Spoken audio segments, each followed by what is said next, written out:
ಎಲ್ಲರಿಗೂ 77ನೇ ಗಣರಾಜ್ಯೋತ್ಸವದ ಶುಭಾಶಯಗಳು. 1950 ಜನವರಿ 26ಕ್ಕಿಂತ ಮುಂಚೆ ಪ್ರತಿಯೊಬ್ಬರು ಅವರವರ ಧರ್ಮ, ಅವರವರ ಸಂಸ್ಕೃತಿ ಮುಖಾಂತರ ಅವರಿಗೆ ಬೇಕಾದಂತೆ ಬದುಕ್ತಾ ಇದ್ದರು. ಆದರೆ 1950 ಜನವರಿ 26ಕ್ಕೆ ಸಂವಿಧಾನ ಏನು ಜಾರಿಗೊಳಿಸಿತು, ಅದರ ನಂತರ ತಮ್ಮ ಯಾವುದೇ ಒಂದು ಸಂಸ್ಕೃತಿಗಳು, ತಮ್ಮ ಯಾವುದೇ ಒಂದು ಆಚರಣೆಗಳು ಏನೇ ಇದ್ದರೂ ತಮ್ಮ ಒಂದು ದೇವಸ್ಥಾನದಲ್ಲಿ, ಮಸೀದಿಯಲ್ಲಿ, ಚರ್ಚ್ಗಳಲ್ಲಿ ಇರಬೇಕು, ನಿಮ್ಮ ಮನೆಗಳಲ್ಲಿ ಇರಬೇಕು. ಹೊರಗಡೆ ಬಂದರೆ ಸಮಾಜದಲ್ಲಿ ನಾವೆಲ್ಲರೂ ಸಮಾನರು, ಎಲ್ಲರೂ ಸಮಾನರು, ಸಂವಿಧಾನ ಅಡಿಯಲ್ಲಿ ನಾವೆಲ್ಲರೂ ಒಂದೇ ಅಂತ ಹೇಳ್ತಕ್ಕಂಥ ಒಂದು ಘೋಷಣೆಯೊಂದಿಗೆ ಈ ಸಂವಿಧಾನವನ್ನು ಜಾರಿಗೊಳಿಸಲಾಯಿತು. ಆದರೆ ಇವತ್ತು ನೋಡ್ತಾ ಇದ್ದೀರಾ, ಒಂದು ಹಿಜಾಬ್ ಹಾಕ್ಕೊಂಡು ಒಂದು ಮಕ್ಕಳು ಸ್ಕೂಲಿಗೆ ಹೋದರೆ ಇದು ಯೂನಿಫಾರ್ಮ್ ವಿರುದ್ಧ, ಹಾಗಾಗಿ ಹಾಕಬಾರ್ದು ಅಂತಾರೆ. ಅದೇ ಬೇರೆ ಒಂದು ಸಂಸ್ಕೃತಿಯವರು ಹಣೆಬಟ್ಟು, ಇನ್ನೊಂದು ಮೆಹಂದಿ ಅಥವಾ ಕಾಲುಂಗುರ ಅದೆಲ್ಲ ಹಾಕ್ಕೊಂಡು ಹೋದರೆ ಇದು ನಮ್ಮ ಸಂಸ್ಕೃತಿ ಅಂತಾರೆ. ಎಲ್ಲ ಸಂಸ್ಕೃತಿಗೆ ಇಲ್ಲಿ ಮುಕ್ತವಾಗಿ ಅವಕಾಶ ಇದೆ. ಆದರೆ ಅದೇ ರೀತಿ ಈ ಸಂವಿಧಾನ ಅಡಿಯಲ್ಲಿ ಎಲ್ಲರೂ ಸಮಾನರು, ಅವರವರ ಆಚರಣೆಗೆ ಅವ್ರಿಗೆ ಅವಕಾಶ ಮಾಡಿಕೊಡ್ಬೇಕು. ಇಲ್ಲಿ ಈಗ ಒಂದು ಅನೌನ್ಸೆಡ್ ಒಂದು ಧರ್ಮದ ಪರ ಹೋಗ್ತಾ ಇದೆ. ಇದಕ್ಕೆ ನಾವು ತಡೆದು ಸಂವಿಧಾನವನ್ನು ಜೀವಿತವಾಗಿ ಉಳಿಸಬೇಕು, ಸಂವಿಧಾನದ ಪರ ದೇಶವನ್ನು ನಡೆಸಬೇಕು ಅಂತ ಹೇಳಿದ್ರೆ ನಾವು ಈ ಪಂಚಾಯತಿ ಆಗಲಿ, ಗ್ರಾಮ ಪಂಚಾಯತಿ, ಜಿಲ್ಲಾ ಪಂಚಾಯತಿ, MLA MP ಎಲೆಕ್ಷನ್ಗಳಲ್ಲಿ ಸಂವಿಧಾನ ಉಳಿಸೋರನ್ನ ನಾವು ತರಬೇಕು. ಅದಕ್ಕೋಸ್ಕರ ನಾವೆಲ್ಲರೂ ಕಟ್ಟುಬದ್ಧಾಗಿ ಯಾವ ರೀತಿ ನಾವು ಎಲೆಕ್ಷನನ್ನು ಮುಂದೆ ನಾವು ಅದನ್ನು ಸಂಹಾರ ಮಾಡಬೇಕು, ಅದರ ಏನು ನಾವು ಕೈಗೊಳ್ಳಬೇಕು, ಅದಕ್ಕೆಲ್ಲರೂ ತಯಾರಿಯಾಗಿ ಸಂವಿಧಾನ ಉಳಿಸ್ತಕ್ಕಂಥ ನಾಯಕರುಗಳಿಗೆ ವೋಟ್ ನೀಡಿ ನಾವೆಲ್ಲರೂ ನಮ್ಮ ಪಕ್ಷಕ್ಕೆ ಬೆಳೆಸಿ ನಾವು ಸಂವಿಧಾನ ಉಳಿಸಬೇಕು.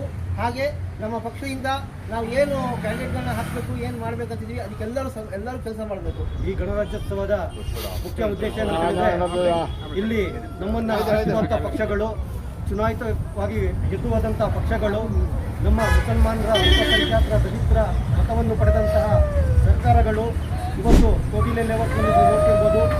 ಅತಿ ಹೆಚ್ಚು ಮುಸಲ್ಮಾನರು, ದಲಿತರು ವಾಸಿಸುವಂಥ ಪ್ರದೇಶಗಳಲ್ಲಿ ಬುಲ್ಡೋಸರ್ನ ಮುಖಾಂತರ ಎಲ್ಲ ಒಂದು ಬಡವರ ನಮ್ಮ ಓಟನ್ನು ಪಡೆದಂತಹ ಸರ್ಕಾರಗಳು, ನಮ್ಮನ್ನು ಒಳತಿಗಾಗಿ ನಾವು ಆರಿಸಿ ಕಳಿಸಂಥ ಸರ್ಕಾರಗಳು ಎಲ್ಲ ದಮನಿತ ಮಾಡಿ, ಬುಲ್ಡೋಸರ್ ಮಾಡಿ, ಅಲ್ಲಿ ಒಬ್ಬ ಮಕ್ಕಳಿಗೆ ಕೂಡ ಪುಸ್ತಕ ಕೂಡ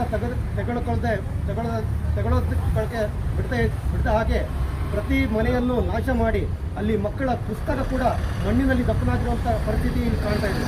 ಇಂಥ ಡಿಸೆಂಬರ್ನ ಚಳಿಯಲ್ಲೂ ಕೂಡ ಅಲ್ಲಿ ನಿರಾಶ್ರಿತರಾಗಿರುವ ಅಲ್ಪಸಂಖ್ಯಾತರು, ದಲಿತರು, ಈ ದೇಶದ ಪ್ರಜೆಗಳು, ನಾವು ಆರಿಸಿಕೊಟ್ಟಂಥ ಸರ್ಕಾರಗಳು ಅವರೇ ಗಮನಿಸ್ತಾರೆ ಅಂತ ಹೇಳಿದ್ರೆ ನಾವು ಖಂಡಿತವಾಗಿಯೂ ಎಂಥ ರಾಜ್ಯದಲ್ಲಿ, ಎಂಥ ದೇಶದಲ್ಲಿ, ಎಂಥ ವ್ಯವಸ್ಥೆಯಲ್ಲಿ ಬದುಕ್ತೀವಿ ಅಂತ ನಾವೆಲ್ಲ ಯೋಚನೆ ಮಾಡಬೇಕಾಗಿದೆ ಸ್ನೇಹಿತರೆ.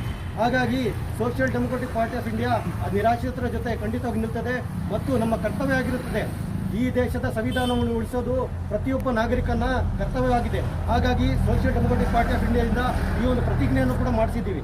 ಮುಂದಿನ ಬರೋ ದಿನಗಳಲ್ಲಿ social democratic party of India प्रतिनिधिಗಳನ್ನ ನೀವೆಲ್ಲ ಆರಿಸಿ ಕಳಿಸಬೇಕಾಗಿದೆ. हमारा फोकस क्या है अगर बोले तो हमें है ना नेक्स्ट इलेक्शन में है ना सब जगह भी है ना खड़ को जीत को काम करके दिखाना, और है ना जगह जगह धोखा हो रहा है, कानून के हिसाब से धोखा हो रहा है, कई को हो रहा अगर बोले तो हमारे अपना ये राजकीय हमें बहुत पीछे वो कौन भी है ना इसमें जीत को बड़े बड़े पोस्टर में रहते, एक MLA रहते, MP रहते, वैसे है ना एक होम की और एक क्या बोलते हैं कानून के हिसाब से है ना सोच रख ले को कोई जीत को वैसे अपने आप कोई आ रहे हैं, वैसे वो वजह से हमारे कौम है ना बहुत पीछे भी हो रहे हैं, और हमारे आदमी है ना इलेक्शन राजकीय कर को बोले तो पीछे हो रही, जीत रही सो कौन कर को बोले तो चोर ऐसे एक धोखेबाज ऐसे आदमी जीत रही, उससे हमें साफ एकदम साफ खाने भी देना नहीं, खाना भी नहीं, ऐसा है ना एक आदमी को जीता को हमें सब वार्ड में भी अच्छा काम कर को हमें एक